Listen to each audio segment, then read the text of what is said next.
In this video, we will explore how Ibn Arabi distinguishes between two modalities of divine unity: the oneness of the essence, ahadiyatul ain, and the oneness of multiplicity, ahadiyatul kathra.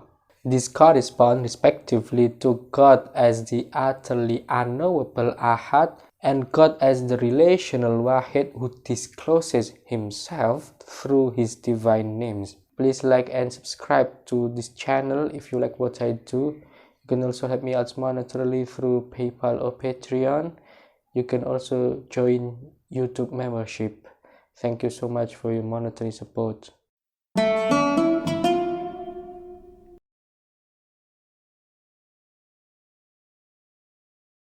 In the Quran, God introduces himself through a series of attributes known as the divine names, al-Asmaul Husna, the most beautiful names. These names represent the only legitimate means by which human beings may acquire any positive knowledge of the divine. Yet, lest one imagine that such knowledge grants comprehension of the divine essence itself, Ibn Arabi offers an important clarification. Quote, "Engendered existence has no connection whatsoever to knowledge of the essence. The only thing connected to it is knowledge of the level, i.e., that which is named Allah." This distinction reiterates what has already been established, that any form of denotation or knowledge pertains to the divinity, al-uluhiyya, not to the essence, dhat. The divine names, therefore, are the bridge through which human beings may relate to God as Allah, that is, the divine as relational and manifest. Through the names, one gains access to the level at which al-Haq engages creation, without ever touching the ungraspable core of the essence. However, since the divinity and the essence are not two separate realities, but different aspects of the same absolute, the names connected to the divinity inevitably point back to the essence. They do not delimit or define it, but they refer to it in the only way accessible to created understanding. Thus, when we speak of the divine names, we are not dealing with mere symbolic expressions detached from their source. Rather, they are windows through which the ineffable reality discloses itself. Ibn Arabi explicitly affirms this dual signification when he writes that every name indicates both the essence and the particular meaning of which it is the name. In other words, each divine name simultaneously refers to the infinite reality of the essence and to a specific aspect or mode of its manifestation. The names thus reveal without enclosing, signify without exhausting, and make present the divine while preserving its transcendence.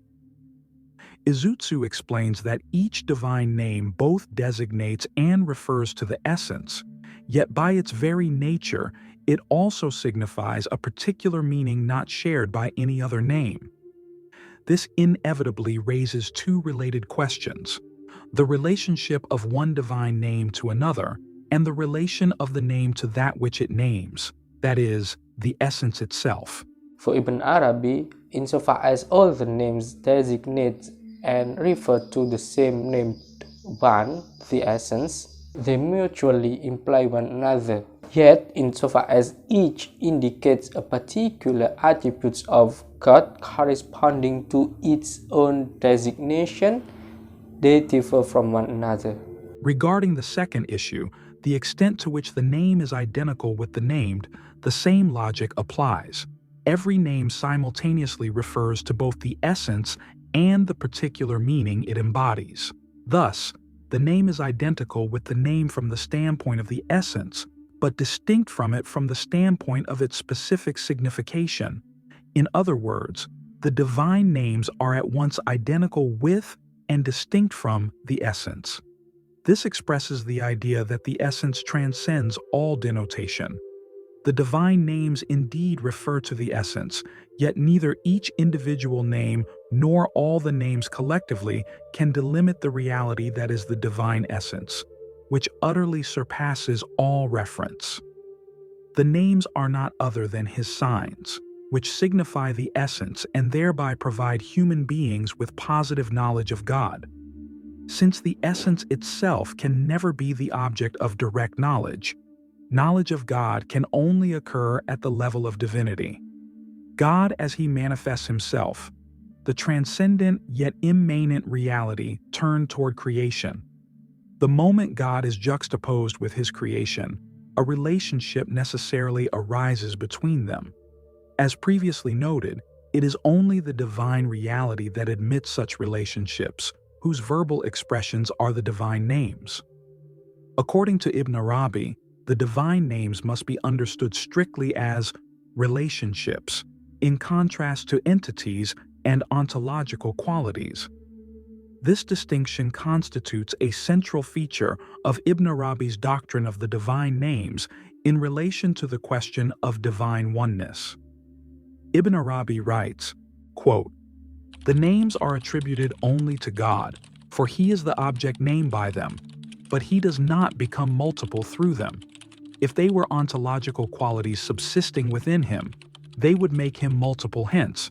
For Ibn Arabi, the multiplicity of the divine names, namely, the plurality of relations between the divine and creation, does not entail multiplicity within God himself. However, since it is only Allah as the divinity who admits these relational determinations, a certain distinction, if only at the conceptual level, must be drawn between the oneness of the essence, which admits no multiplicity, and the oneness of the divinity, which does. According to Ibn Arabi, the oneness of God, Tawheed, operates through two distinct modalities, which he calls the unity of the one, al-Ahadiyatul Ahad, and the unity of the many, Ahadiyatul Kathra. The first may also be rendered as the oneness of the essence, Ahadiyatul Ain, while the second may be understood as the oneness of multiplicity. These designations reveal that what Ibn Arabi juxtaposes are two aspects of divine unity, one pertaining to God's absolute incomparability, tanzi, and the other to his similarity or relationality, tashbih. In himself, God is the utterly transcendent and unknowable reality, and thus possesses the oneness of the essence. Yet, in relation to his many names through which he becomes manifest and knowable, he possesses the oneness of multiplicity. Ibn Arabi affirms this explicitly. Quote, "The oneness of God from the point of view of the names that lay claim to us is the oneness of multiplicity, but the oneness of God in the sense that he has no need either of us or of the names is the oneness of essence. In either aspect, God remains one, Ahad, for the attribution of the names, which are not ontological entities, does not imply multiplicity within his being. The term Ahadiyya, unity or oneness, derives from the Quranic word Ahad, one, though God is also described as Wahid, one, as in the verse, "It has been revealed to me that your God is one God." Both words share the same linguistic root and are often used interchangeably, leading theologians to debate their precise difference. Ibn Arabi, however, distinguishes them carefully. As Izutsu explains in Ibn Arabi's technical vocabulary, the Ahad is the pure and absolute one, whereas the Wahid is the same reality, at a stage where it begins to turn toward phenomenality. Inasmuch as God is Ahad, all multiplicity is negated from him and no positive quality is affirmed. However, inasmuch as he is Wahid, others can be envisaged in relation to him. In other words, Ahad refers to God's oneness from the standpoint of absolute transcendence, designating the essence, whereas Wahid signifies his oneness from the standpoint of immanence, designating the divinity. This distinction between Ahad as God in the mode of tanzi, incomparability, and Wahid as God in the mode of tashbih, similarity, is fundamental to Ibn Arabi's understanding of Tawheed. It determines, in particular, what he regards as the proper object of Tawheed, a theme that will be explored in the following episodes. For now, it suffices to note that because the name Wahid pertains to God at the level of Tashbih, Ibn Arabi allows that a created being may also be described as Wahid. For while creatures share certain attributes of resemblance with the Creator, they never possess these qualities in themselves. Insofar as God is al-Ahad, he possesses absolute oneness, ahadiyya, which, strictly speaking, cannot be described through names or attributes, since these imply relationships, and God, in his essential unity, transcends all relations whatsoever. Because there exists no direct relationship between the essence and creation, there can be no divine names that directly connect the two. The divine names, after all, are the linguistic expressions of the relational ties between the divinity, uluhiyya, and creation. Hence, no actual divine name can be ascribed to the essence in its pure state. Nevertheless, since the divinity and the essence constitute one and the same reality, and since the attributes belonging to the divinity point toward, though never surpass, the essence, it may be said that the divine names exist within the oneness of the essence only in a state of potentiality. In Fusus al-Hikam, Ibn Arabi refers to this oneness of the essence as divine unity, explaining that, quote, "There is no place in it for one as being one of many, nor does it admit of any differentiation or distinction. His unity integrates all in potentiality." Put differently, the essence qua essence possesses no actual attributes, though attributes are anticipated or expected from it. Yet even this expectation is only a conceptual projection, an interpretive reflection from the human side rather than a real feature of the essence itself. Thus, ahadiyya represents the oneness described in the language of negative theology, tanzi, wherein all attributes are negated of God, who is said to be utterly purified of all determinations and of creation itself. All that can truly be affirmed of the essence is merely that it is not temporal and not multiple, and, by implication, that it is eternal and one. Insofar as God is al-Wahid, he possesses a oneness, wahidiyya or wahdaniyya, that can be meaningfully discussed in terms of the various divine names and attributes. At this level, a direct relationship exists between the divinity and creation, mediated through the divine names. Hence, it is here that the names come into a state of actuality, for the multiplicity of relationships between God and the cosmos is taken into account. Yet despite this multiplicity, God remains one, since all the names are unified under the all-comprehensive and greatest name, Allah.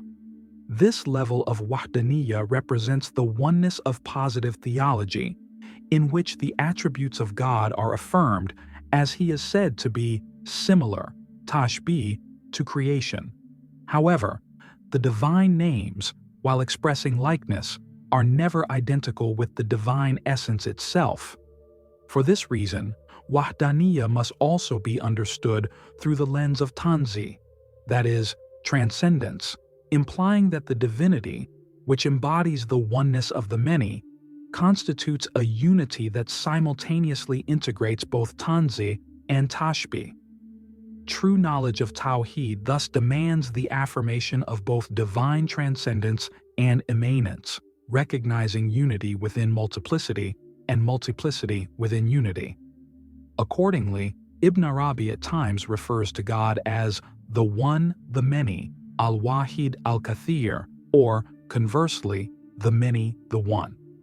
When Ibn Arabi describes God as al-Wahid al-Kathir, he means that God is one in his essence and many in the manifold relationships he assumes toward the cosmos, relationships which are denoted and made manifest through the divine names.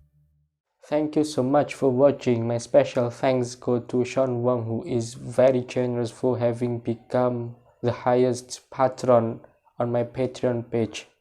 See you next time.